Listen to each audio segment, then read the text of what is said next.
నా ప్రభువును రక్షకుడైన యేసు క్రీస్తు అతి శ్రేష్టమైన నామాన్ని బట్టి ఈ ఉదయకాల హోసన్న దైవ సందేశ్వరుని కార్యక్రమం వింటున్న దేవుని బిడ్డను మీకు శుభం కలుగునగాక.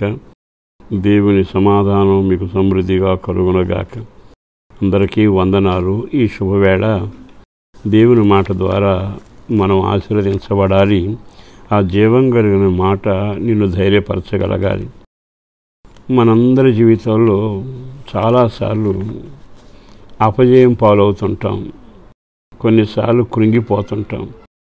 ఒక అడుగు ముందుకు వేద్దామనుకున్నా వేయలేని పరిస్థితిలో ఉంటాం. ఇక నా వల్ల కాదు అంటూ వేదన పడుతూ ఉంటాం.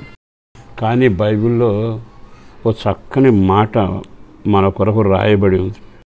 ఆ మాట మీరు జాగ్రత్తగా వింటే నువ్వు ఏమై ఉంటే నీ జీవితం దీవెనకరంగా ఉంటుందో రాసిపెట్టాడు. రోమాపత్రిక 12వ అధ్యాయము 12వ వాక్యం. ప్రార్థనల యందు పట్టుదల కలిగి ఉండుడి. మన జీవితంలో పట్టుదల అనేది చాలా అవసరం. చాలాసార్లు మనకు పట్టుదల లేకపోవడం వలన కొన్ని సాధించలేకపోతా ఉన్నాం. పలానా వ్యక్తి సాధించాడు, నేను ఎందుకు సాధించలేను? పలానా వ్యక్తి ప్రార్థన చేసి స్వరం విన్నాడు, నేను ఎందుకు చూడలేకపోతున్నాను, వినలేకపోతున్నాను ఆలోచన కలిగితే పట్టుదల నీకు చాలా ఉపయుక్తంగా ఉంటుంది.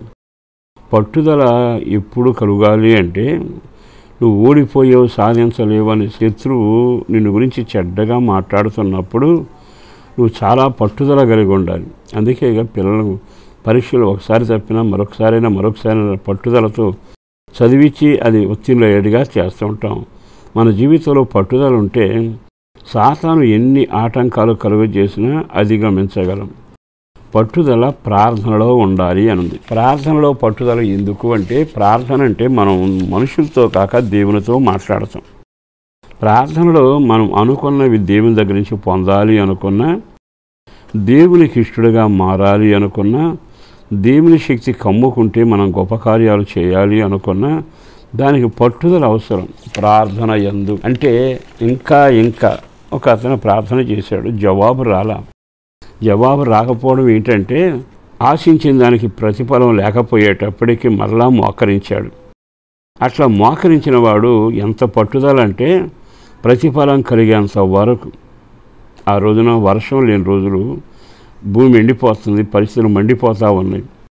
ఆ యొక్క వెంటనే దైవజనుడు ప్రార్థన చేసి ఒకసారికి రాలా, 2 సార్లుకి రాలా, 3 సార్లుకి రాలా, వెంటనే తన పనివాడిని పిలిచి అంటాడు కదా, పైకి వెళ్ళి కొండ మీదకి వెళ్ళి మేఘం ఏమన్నా కనిపిస్తుందేమో చూసిరా అంటే, ఆ మేఘం కనబడితే తప్పనిసరిగా మనకు జవాబు వచ్చినట్టు మన దేశం చల్లబడుతుంది. వెంటనే ఆ మాట విన్నాడు, వెళ్ళి చూసి వచ్చాడు. కానీ జవాబు రాలా. కానీ పట్టుదల మాత్రం వదలడం.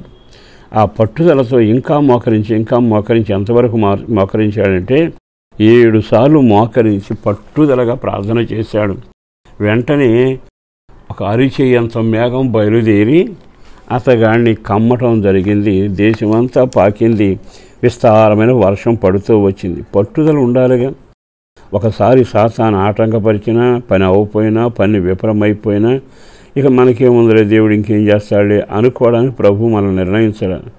నువ్వు ఎవరివై ఉండాలి అంటే దేవుని సాన్నిధ్యంలో ఒక పట్టుదల కలిగి సాధించగలిగితే అది నీ జీవితానికి ఆశీర్వాదకరంగా ఉంటుంది. వర్షం పడిందా, దేశమంతా బాగుపడిందా, ఆశీర్వాదకరంగా వర్ధిల్లారుగా.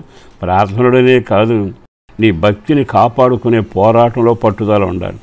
అనుకున్నది సాధించి నా దేవుని దగ్గరకు నేను చేరాలని పట్టుదల ఉండాలి. శత్రువుల మీద నేను ఎట్టి పరిస్థితుల్లో జయం సాధించాలి అని ఒక పట్టుదల ఉండాలి. ప్రజలందరికీ ఒక దీవెనకరంగా నేను బ్రతకాలి అని అంటే పట్టుదల ఉండాలి. ఎప్పుడైతే పట్టుదల ఉంటుందో తప్పక జయం వస్తుంది, కీర్తి కలుగుతుంది, నీకు ధైర్యం వస్తుంది. కనుక నీ కుటుంబానికి నీ దీవెనకరంగా ఉన్నావా, సంఘానికి దీవెనకరంగా ఉన్నావా, సమాజంలో సాక్షిగా ఉన్నావా, అనుకున్న సాధించగలిగావా, కృపావరాలు పొందగలిగావా?